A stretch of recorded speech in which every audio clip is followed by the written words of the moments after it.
एक बार फिर से आप सभी का बहुत बहुत स्वागत है परीक्षा वर्ल्ड के इस यूट्यूब चैनल में। दोस्तों, समान हिंदी की जो प्रैक्टिस सेट की सीरीज हम चला रहे थे उसका जो सेट नंबर 20 है उसको आज हम यहाँ पे कंप्लीट करेंगे। इस सेट को मैं दोबारा से यहाँ पे अपलोड करने जा रहा हूँ। थोड़ी सी मिस्टेक इस सेट में हो गई थी, इसी कारण से इस वीडियो को मैंने डिलीट कर दिया था। तो दोबारा से इस सेट को हम लगाना स्टार्ट करेंगे। तो चलिए वीडियो को स्टार्ट करते हैं। तो पहला प्रश्न आपके स्क्रीन पर है। समास, इसमें आपको बताना है कि भरपेट में कौन सा समास होगा। तो भरपेट में आपका कौन सा समास हो जाएगा, राइट आंसर दीजिए आप। तो आपका राइट आंसर हो जाएगा अव्ययी भाव समास हो जाएगा आपका भरपेट में, यानी कि ऑप्शन आपका जो ए है यहाँ पे बिल्कुल सही हो जाएगा, अव्ययी भाव समास। यह पुस्तक हाथों हाथ बिक गई। तो हाथों हाथ में आपका कौन सा समास है पूछा गया है। तो हाथों हाथ में आपका कौन सा समास है। तो हाथों हाथ आपका एग्जाम्पल है अव्ययी भाव समास का। तो इसके बारे में आपको याद रखना है, अव्ययी भाव समास का एग्जाम्पल है हाथों हाथ। तो इसके बारे में आपको याद रखना है।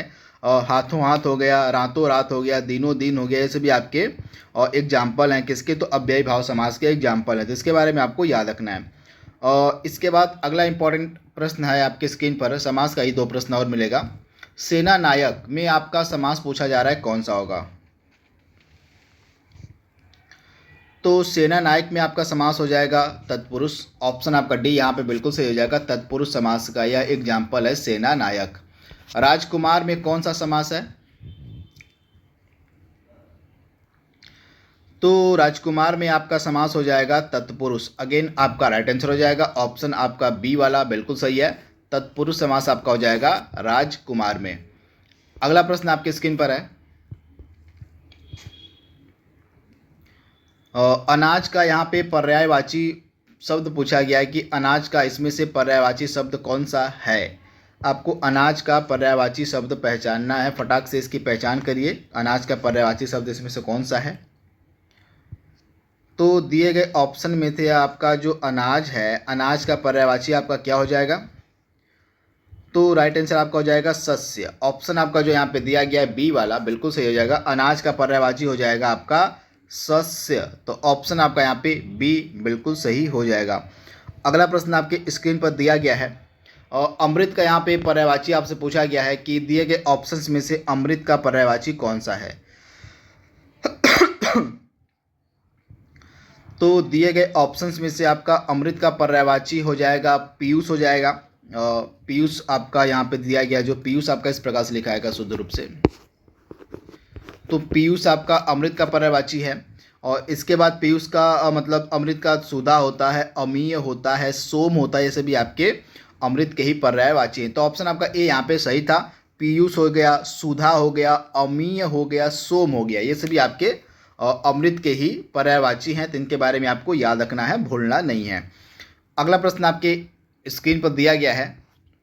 अही का इसमें से कौन सा पर्यायवाची नहीं है। आपको नहीं है पहचानना है अही का पर्यायवाची कौन सा नहीं है। तो इसमें से आपका जो हो जाएगा सिंदूर हो जाएगा, यह अही का पर्यायवाची नहीं है। बाकी उरग हो गया, सरीसृप हो गया, पवनास हो गया। उरग, सरीसृप, पवनास, ये सभी आपके अही के पर्यायवाची शब्द हैं, लेकिन इसमें से सिंदूर जो है अही का पर्यायवाची नहीं है। तो ऑप्शन आपका डी यहाँ पे बिल्कुल सही है। अब्र का इसमें से पर्यायवाची कौन सा है आपको बताना है। तो इसमें से अब्र का पर्यायवाची कौन सा हो जाएगा, बादल और आकाश, ये दोनों ही आपके अब्र के पर्यायवाची हैं। आप याद कर लीजिएगा, बादल और आकाश ये दोनों ही आपके अब्र के पर्यायवाची हैं। तो आपका बी और सी बिल्कुल दोनों सही है। अब्र का पर्यायवाची इसमें दोनों है, क्या क्या हो जाएगा यहाँ पे, बादल और आकाश, ये दोनों ही आपके अब्र के पर्यायवाची हैं। तो बी और सी आपका दोनों सही हो जाएगा। इसके बारे में आपको याद रखना है, इंपॉर्टेंट यह पर्यायवाची है। इसके बाद अगला प्रश्न आपके स्क्रीन पर दिया गया है। अध का यहाँ पे आपसे विलोम पूछा जा रहा है कि अध का विलोम क्या हो जाएगा, इंपॉर्टेंट है। तो अध का विलोम आपका क्या हो जाएगा, फटाक से इसका जवाब देने की आप कोशिश कीजिए कि जो पर्यायवाची अध है, जो अध है इसका विलोम आपसे पूछा जा रहा है। तो अध का विलोम क्या होगा। तो अध का विलोम क्या होता है, अर्ध का विलोम हो जाएगा आपका पूर्ण। क्या हो जाएगा? पूर्ण हो जाएगा, यानी कि ऑप्शन आपका जो यहाँ पे ए दिया गया है बिल्कुल सही हो जाएगा, पूर्ण। अगला प्रश्न है, अग्रज का यहाँ पे सही विलोम आपसे पूछा गया है। तो अग्रज का होता है अनुज। ऑप्शन आपका ए यहाँ पे बिल्कुल सही हो जाएगा, अग्रज का विलोम आपका हो जाएगा अनुज। अगला प्रश्न आपके स्क्रीन पर है, अनुरूप का विलोम यहाँ पे क्या हो जाएगा? तो अनुरूप का विलोम हो जाएगा प्रतिरूप। ऑप्शन आपका बी यहाँ पे बिल्कुल सही हो जाएगा, अनुरूप का विलोम क्या हो जाएगा? तो प्रतिरूप हो जाएगा। अर्जन शब्द का विलोम यहाँ पे क्या हो जाएगा? तो अर्जन शब्द का विलोम हो जाएगा व्ययन। ऑप्शन आपका सी यहाँ पे बिल्कुल सही हो जाएगा, अर्जन शब्द का विलोम आपका हो जाएगा व्ययन। तो इसके बारे में आपको याद रखना है, भूलना नहीं है, इंपॉर्टेंट है प्रश्न। अगला प्रश्न आपके स्क्रीन पर है, और निम्नलिखित में से कौन सा तत्सम का एग्जाम्पल है? आपको बताना है कि इसमें से तत्सम कौन सा है। फटाक से इसका जवाब दीजिए, इंपॉर्टेंट है, एग्जाम में यह पूछा गया है तत्सम, तो आपको बताना है। तो इसमें से आपका तत्सम कौन सा है? फटाक से आंसर देने की कोशिश कीजिए आप। तो इसमें से तत्सम शब्द कौन सा है? तो अमूल्य हो जाएगा राइट आंसर आपका। अमूल्य जो है आपका तत्सम शब्द है, बाकी आपका तद्भव है तीनों। तो माँ का तत्सम होता है मातृ होता है, मछली का मत्स्य होता है, तो इसके बारे में आपको याद रखना है। अमूल्य का आपको बताना है कि तत्सम और तद्भव क्या हो जाएगा। इसका जवाब आपको कमेंट बॉक्स में देना है कि अमूल्य का जो है तद्भव क्या होगा, इंपॉर्टेंट है। अगला प्रश्न है, इसमें से आपको तत्सम की पहचान करने की, इसमें से तत्सम कौन सा है? तो इसमें से तत्सम आपका कौन सा है? और तो अमृत हो जाएगा आपका। अमृत जो है आपका यह तत्सम शब्द है, इसके बारे में आपको याद रखना है। अमृत जो है आपका तत्सम शब्द है। और इसका जो तत्सम इसका जो तद्भव होता है क्या होता है? अमीय होता है। क्या होता है? अमीय होता है। इसका जो है आपका तद्भव हो जाएगा, तो इसके बारे में आपको याद रखना है, इंपॉर्टेंट है। तो अमृत आपका क्या हो जाएगा? यह तत्सम शब्द है। अगला प्रश्न आपके सामने है, आग का यहाँ पे तत्सम आपसे पूछा गया है, क्या होगा? तो आग का आपका तत्सम क्या हो जाएगा? इंपॉर्टेंट है। तो राइट आंसर आपका क्या हो जाएगा? आग का हो जाता है अग्नि। क्या हो जाएगा? अग्नि, यानी कि ऑप्शन आपका ए यहाँ पे बिल्कुल सही है। निम्नलिखित में से कौन सा शब्द तत्सम है? आपको बताना है। तो दिए गए ऑप्शंस में से आपका कौन सा शब्द तत्सम है? तो राइट आंसर आपका क्या हो जाएगा? आलस्य जो है आपका तत्सम शब्द है। इसके बारे में आपको याद रखना, जो आलस्य है यह कौन सा शब्द है? तो आलस्य आपका तत्सम शब्द का एग्जाम्पल है, उदाहरण है।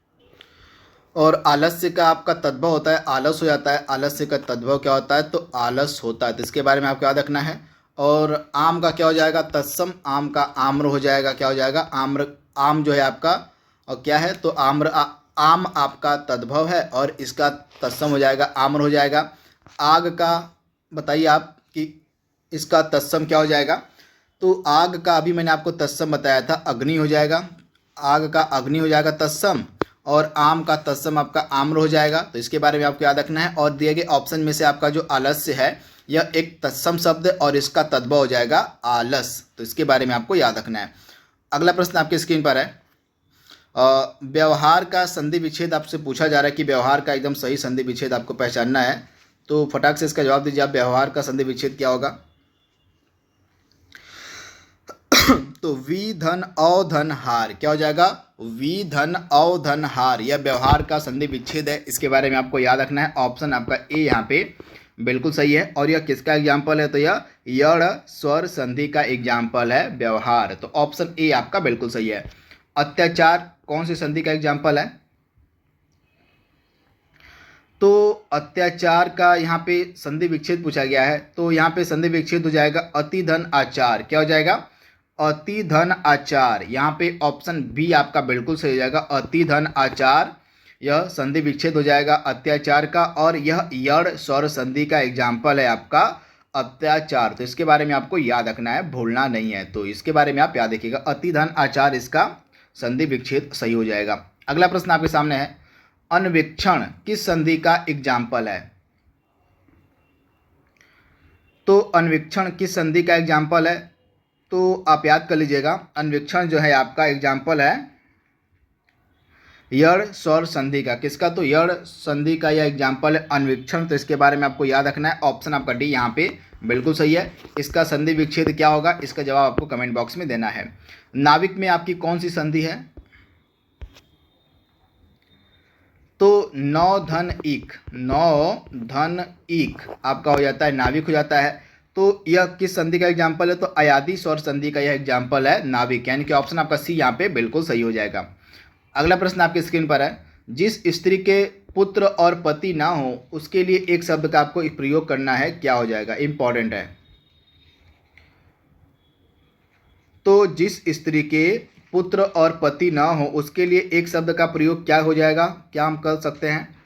तो उसके लिए एक शब्द का प्रयोग हम कर सकते हैं अवीरा का। क्या हो जाएगा? अवीरा आपका राइट आंसर हो जाएगा। जिस स्त्री के पुत्र और पति न हो उसके लिए एक शब्द का प्रयोग किया जा सकता है अवीरा, यानी कि ऑप्शन आपका सी यहाँ पे बिल्कुल सही है। जो थोड़ा जानता हो इस वाक्य के लिए एक शब्द का प्रयोग आपको करना है। तो जो थोड़ा जानता हो उसके लिए एक शब्द का प्रयोग क्या हो जाएगा? अल्पज्ञ हो जाएगा। ऑप्शन आपका यहाँ पे सी जो है बिल्कुल सही हो जाएगा, अल्पज्ञ। अगला प्रश्न आपकी स्क्रीन पर है, जो प्रमाण से सिद्ध न हो सके इसके लिए एक शब्द का प्रयोग आपको करना है। तो जो प्रमाण से सिद्ध न हो सके इसके लिए एक शब्द क्या हो जाएगा? तो उसको हम बोलेंगे अप्रमेय, यानी कि ऑप्शन आपका यहाँ पे सी जो है बिल्कुल सही हो जाएगा। जो प्रमाण से सिद्ध ना हो सके उसके लिए एक शब्द का प्रयोग होता है अप्रमेय, यानी कि ऑप्शन आपका सी यहाँ पे बिल्कुल सही हो जाएगा। ग्रहों तारों, ग्रहों पृथ्वी ग्रहों तारों आदि का स्थान, इस वाक्यांश के लिए उचित शब्द का प्रयोग करना है। तो पृथ्वी ग्रहों तारों आदि का जो स्थान है यह क्या कहलाता है? इसको हम बोलते हैं अंतरिक्ष, यानी कि ऑप्शन आपका ए यहाँ पे बिल्कुल सही हो जाएगा, अंतरिक्ष। अगला प्रश्न आपके सामने है, अंगारों पर पैर रखना, इस मुहावरे का सही अर्थ आपको बताना है कि अंगारों पर पैर रखना जो मुहावरा आपका है इसका सही अर्थ क्या हो जाएगा? इंपॉर्टेंट है। तो अंगारों पर पैर रखना मुहावरे का सही मतलब क्या हो जाता है? जोखिम मोल लेना। ऑप्शन आपका डी यहाँ पे बिल्कुल सही हो जाएगा, जोखिम मोल लेना, यानी कि ऑप्शन आपका डी यहाँ पे 100% सही हो जाएगा, राइट आंसर। अगला प्रश्न आपके सामने है, अक्ल का दुश्मन, इस मुहावरे का सही अर्थ आपको पहचानना है। तो अक्ल का दुश्मन मुहावरे का सही अर्थ क्या हो जाएगा? तो महामूर्ख हो जाएगा, यानी कि ऑप्शन आपका सी यहाँ पे बिल्कुल सही हो जाएगा। अक्ल का दुश्मन मुहावरे का सही अर्थ होता है महामूर्ख, यानी कि ऑप्शन आपका सी यहाँ पे बिल्कुल सही है। अगला प्रश्न आपकी स्क्रीन पर है, आंसू पीकर रह जाना, इस मुहावरे का मीनिंग आपको बताना है, क्या हो जाएगा? तो आंसू पीकर रह जाना इस मुहावरे का अर्थ हो जाएगा चुपचाप दुख सह लेना, यानी कि ऑप्शन आपका सी यहाँ पे बिल्कुल सही हो जाएगा, चुपचाप दुख सह लेना। आदमी बनना मुहावरे का अर्थ क्या होता है? तो आदमी बनना मुहावरे का सही अर्थ हो जाएगा आपका अच्छा व्यवहार सीखना। क्या हो जाएगा? अच्छा व्यवहार सीखना, यानी कि ऑप्शन आपका बी यहाँ पे बिल्कुल सही हो जाएगा। आदमी बनना मुहावरे का सही अर्थ हो जाएगा अच्छा व्यवहार सीखना। ऑप्शन बी आपका यहाँ पे बिल्कुल सही है। शुद्ध वाक्य का इसमें आपको पहचान करनी है कि दिए गए ऑप्शंस में से आपका शुद्ध वाक्य कौन सा है। तो फटाक से इसमें से आप शुद्ध वाक्य की पहचान करिए और कमेंट बॉक्स में राइट आंसर दीजिए अपना। तो दिए गए ऑप्शंस में से आपका जो शुद्ध वाक्य है कौन सा हो जाएगा भैया? तो ऑप्शन डी वाला जो आपका यहाँ पे है वह शुद्ध वाक्य है। समाज की वर्तमान दशा चिंताजनक है, यह जो है आपका शुद्ध वाक्य है, इसमें कोई गड़बड़ी नहीं है। तो ऑप्शन आपका क्या सही हो जाएगा? ऑप्शन आपका डी यहाँ पे बिल्कुल सही हो जाएगा। तो आप इसे याद कर लीजिएगा। बाकी के भी आप तीनों ऑप्शन पढ़ सकते हैं इत्मीनान से वीडियो को पॉज करके। और इसमें आपको बताना है कि इस वाक्य में कोई त्रुटि नहीं है या त्रुटि है। तो अगर त्रुटि है तो उस त्रुटि की आपको पहचान करनी है। तो वाक्य को आप जल्दी से पढ़िए और इसका जवाब दीजिए। तो इसमें आप देख रहे होंगे पहला वाला ही जो दिया गया आपका, अपने अपने किताबें, पढ़ने में आपको अजीब लग रहा होगा। तो यहाँ पे अपने अपने किताबें ही आपका यह गलत है। तो ऑप्शन आपका ए यहाँ पे बिल्कुल सही हो जाएगा। अपने अपने किताबें यहाँ पे इसमें गलती है। इसका सही इसका सही प्रयोग होना चाहिए था अपनी अपनी किताबें। तो इसका यहाँ पे ऑप्शन ए वाला ही आपका गलत दिया गया था। तो ऑप्शन ए आपका यहाँ पे बिल्कुल और सही हो जाएगा आपका ऑप्शन। तो इसे आप याद कर लीजिएगा, इंपॉर्टेंट है। अगला प्रश्न आपकी स्क्रीन पर है, निम्नलिखित में से कौन सा शब्द पुल्लिंग है? पुल्लिंग शब्द की इसमें से आपको पहचान करनी है कि दिए गए ऑप्शंस में से कौन सा शब्द आपका पुल्लिंग है। इंपॉर्टेंट प्रश्न है। तो फटाक से आप जवाब देने की कोशिश कीजिए।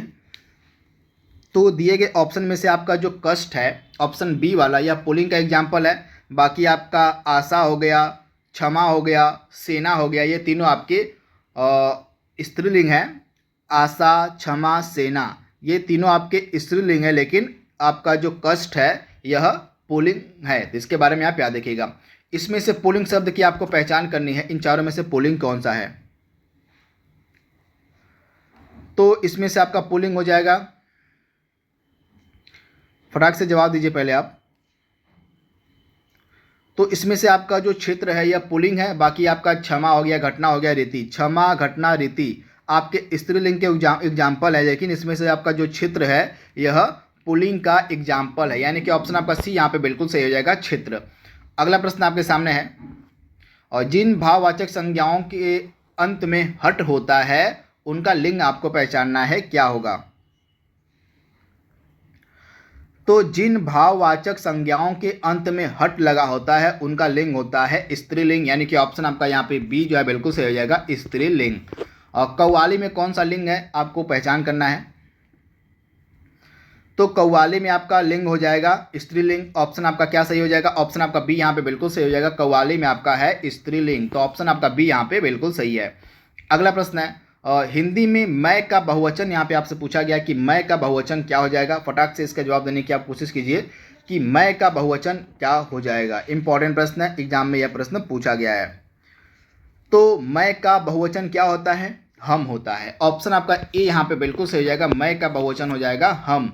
निम्नलिखित में से किसका प्रयोग केवल बहुवचन में होता है? तो दिए गए ऑप्शंस में से आपका जो प्राण है इसका प्रयोग बहुवचन में होता है, यानी कि ऑप्शन आपका बी यहाँ पे बिल्कुल सही हो जाएगा। प्राण का जो प्रयोग है यह बहुवचन में होता है, तो इसके बारे में आपको याद रखना है। ऑप्शन आपका बी यहाँ पे बिल्कुल सही है। अगला प्रश्न आपके सामने है, किस शब्द का प्रयोग सदैव बहुवचन में होता है दिए गए ऑप्शन में से? तो दिए गए ऑप्शंस के अनुसार आपका जो दर्शन शब्द है इसका प्रयोग सदैव बहुवचन में होता है, यानी कि ऑप्शन आपका बी यहाँ पे बिल्कुल सही हो जाएगा, दर्शन। जनता एक वचन है, बहुवचन है, द्विवचन है, क्या है आपको पहचानना है। तो जनता किसका एग्जाम्पल है? फटाक से इसका जवाब देने की आप कोशिश कीजिए कि जनता क्या है, एक वचन है, बहुवचन है, क्या है। तो जनता आपका एक वचन हो जाएगा। ऑप्शन आपका यहाँ पे जो ए है बिल्कुल सही हो जाएगा, जनता जो है आपका एक वचन हो जाएगा। तो इसके बारे में आपको याद रखना है, भूलना नहीं है। ऑप्शन ए आपका यहाँ पे बिल्कुल सही है। अगला प्रश्न आपकी स्क्रीन पर है, से अलगाव किस विभक्ति का बोधक चिन्ह है आपको पहचानना कि से जो अलगाव का बोध करता है यह किसका बोधक चिन्ह है आपको पहचान करना। यह कारक का बहुत ही ज़्यादा महत्वपूर्ण प्रश्न आपका है। तो कारक का यह महत्वपूर्ण प्रश्न है। तो यह जो चिन्ह आपका से वाला है जहाँ पे अलगाव की स्थिति उत्पन्न होती है, और यह आपका कौन सा हो जाता है कारक? तो यह आपका हो जाता है अपादान कारक। तो आप इसे याद कर लीजिएगा, अपादान कारक का यह एग्जाम्पल है, यानी कि ऑप्शन आपका बी यहाँ पे बिल्कुल सही है। उस जगह सभा होने जा रही है, रेखांकित शब्द जो आपका उस जगह है इसमें कौन सा परसर्ग हो जाएगा आपको बताना है। तो उस जगह एक सभा होने जा रही है, तो इसमें आपका हो जाएगा अधिकरण कारक, यानी कि ऑप्शन आपका जो बी है यहाँ पे बिल्कुल सही हो जाएगा, अधिकरण कारक। तो आप इसे याद कर लीजिएगा, इंपॉर्टेंट है। अगला प्रश्न है, मुख्य अतिथि के सम्मान में यह आयोजन किया गया है, इस वाक्य में रेखांकित शब्द का कारक आपको बताना है। तो सम्मान में, तो इसमें में आप देख रहे हैं यह अधिकरण कारक का चिन्ह है, तो आप इसे याद कर लीजिएगा। ऑप्शन आपका ए यहाँ पे बिल्कुल सही हो जाएगा, अधिकरण कारक। तो इसके बारे में आपको याद रखना है, इंपॉर्टेंट है, डायरेक्टली आपसे एग्जाम में पूछा जा सकता है। ठीक समय पर आ जाना, इसमें आपका कौन सा कारक है? तो इसमें पर आप देख रहे हैं, पर वाला भी जो है आपका जो चिन्ह ये है, पर को मतलब हाँ। तो इसमें मैं आपको बता देता हूँ, मैं अधिकरण को पहचानने के कौन कौन से आपके चिन्ह होते हैं, स्मरण चिन्ह। तो आप याद कर लीजिएगा, अधिकरण में, पर, के, ऊपर, के भीतर, के बाद, के पहले, को, ये सभी जो हैं स्मरण चिन्ह हैं जो अधिकरण को पहचानने के लिए प्रयोग में लाए जाते हैं। तो इन दोनों में देख रहे हैं, एक में आपका में स्मरण चिन्ह है और एक में आपका पर है, ये दोनों आपके अधिकरण में प्रयोग होते हैं। तो आप इसे याद कर लीजिएगा। तो अधिकरण आपका राइट आंसर हो जाएगा, ऑप्शन आपका डी यहाँ पे बिल्कुल सही हो जाएगा। अगला प्रश्न आपके सामने है, यदि मैं स्टेशन पहुँचता तो मेरी गाड़ी न छूटती, इसमें आपका कौन सा काल है, उस काल की आपको पहचान करनी है। यदि मैं स्टेशन पहुँचता तो मेरी गाड़ी न छूटती, इसमें कौन सा काल आपका हो जाएगा? तो इसमें आपका काल हो जाएगा हेतु हेतु मद भूतकाल, यानी कि ऑप्शन आपका डी यहाँ पे बिल्कुल सही हो जाएगा। वह आई हो तो मेरी चिट्ठी उसे दे देना, कौन सा काल इसमें है? वह आई हो तो मेरी चिट्ठी उसे दे देना, इसमें काल आपका हो जाएगा संभाव्य काल। क्या हो जाएगा? संभाव्य, यानी कि ऑप्शन आपका बी यहाँ पे बिल्कुल सही हो जाएगा, संभाव्य काल। अगला प्रश्न आपके स्क्रीन पर है, और निम्न में से वर्तमान काल का उदाहरण कौन सा है आपको बताना है। तो इसमें आपका वह जाता है, वर्तमान काल का एग्जाम्पल, वर्तमान की यहाँ पे बात हो रही है, तो ऑप्शन आपका सी यहाँ पे बिल्कुल सही हो जाएगा। निम्नलिखित में से कौन सा भविष्य काल है आपको पहचानना है। तो दिए गए ऑप्शन में से आपका भविष्य काल कौन सा हो जाएगा, पहचान कर जवाब दीजिए इसका आप। तो मैं कल घूमने जाऊंगी, यहाँ पे आप देख रहे हैं मैं कल घूमने जाऊंगी, यानी कि ऑप्शन आपका जो यहाँ पे सी वाला, यहाँ पे भविष्य की बात हो रही है, तो मैं कल घूमने जाऊंगी आपका भविष्य काल हो जाएगा। तो ऑप्शन आपका सी यहाँ पे बिल्कुल सही हो जाएगा, मैं कल घूमने जाऊंगी। अगला प्रश्न आपके सामने है, इसमें आपको शुद्ध वर्तनी की पहचान करनी कि शुद्ध वर्तनी आपकी कौन सी है। तो ऑप्शन आपका बी वाली जो वर्तनी है 46, इस प्रकार से आपका 46 शुद्ध लिखाता है, तो ऑप्शन आपका बी यहाँ पे बिल्कुल सही हो जाएगा। इसको आपको याद कर लेना है, 46 शुद्ध रूप से ऑप्शन बी वाला सही है, तो इसके बारे में आपको याद रखना है, इंपॉर्टेंट है। इसके बाद अगला प्रश्न आपके स्क्रीन पर है, निम्नलिखित में से वर्तनी की दृष्टि से शुद्ध शब्द कौन सा है, जल्दी से इसका जवाब दीजिए आप। तो इसमें से आपका वर्तनी की दृष्टि से शुद्ध कौन सा हो जाएगा, तो परीक्षा आपका वर्तनी की दृष्टि से शुद्ध है, बाकी तीनों आपके अशुद्ध हैं। पूज्य में आपका बड़ा होता है ऊ होता है, पूज्य इस प्रकार से शुद्ध लिखाता है। प्राण की जगह आपका प्राण होता है, और परीक्षण में बड़ी ई होता है, तो इस प्रकार से ये तीनों आपके गलत थे, परीक्षा आपका बिल्कुल सही था। अगला प्रश्न है, और इसमें से मूक शब्द का कौन सा आपका अर्थ नहीं है, इसमें से आपको पहचान करना है कि मूक शब्द का अनेकार्थी शब्द कौन सा नहीं है। तो मूक का अनेकार्थक शब्द होता है गूंगा, चुप, विवश।